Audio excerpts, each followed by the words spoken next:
When I talk to modern day Trinitarians, they always try to defend the Trinity by using a verse here, a verse over there, a verse here, a verse there. But those verses never say anything about a Trinity. They never even define the Trinity as Trinitarians define it in the creeds. So they want you to believe a Trinity that's not really in the Bible, but they use certain verses to try to make people believe that there is a Trinity. I'll give you an example. If I do the same thing that Trinitarians do, I could actually teach that we're going to eat fish in heaven. Because Jesus ate fish, and when he rose from the dead, he ate fish. And before that, in his ministry, he multiplied the fish and the loaves of bread. So I can tell you that I have a feeling that in heaven we're going to eat fish. Does that make sense? It doesn't. It's ridiculous. Well, the Trinity is found nowhere in the Bible. The word is not found. The concept is not found.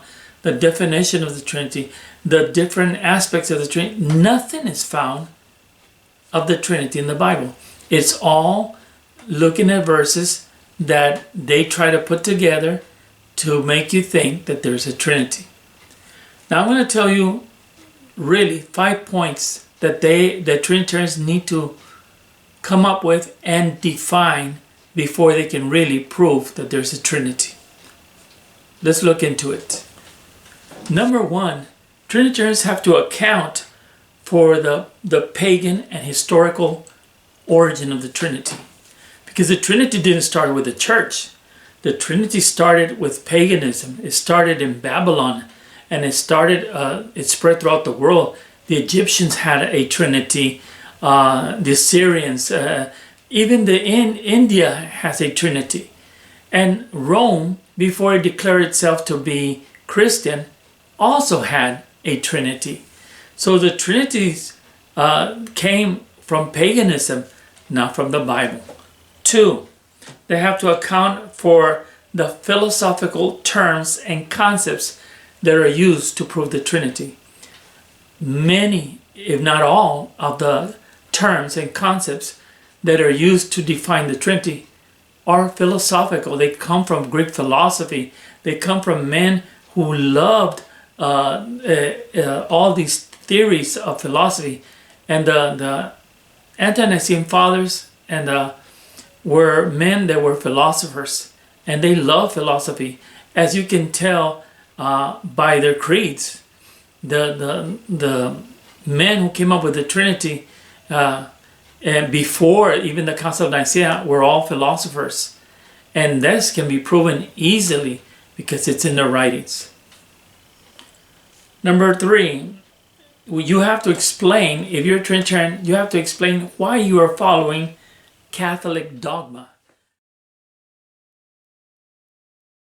Because the Trinity comes from the Roman Catholic Church, and you can argue all you want to against it, but the Trinity was forged into state law in 325 AD. Constantine the Emperor sided with the Catholic Church and made it the state religion. This is how all of this started.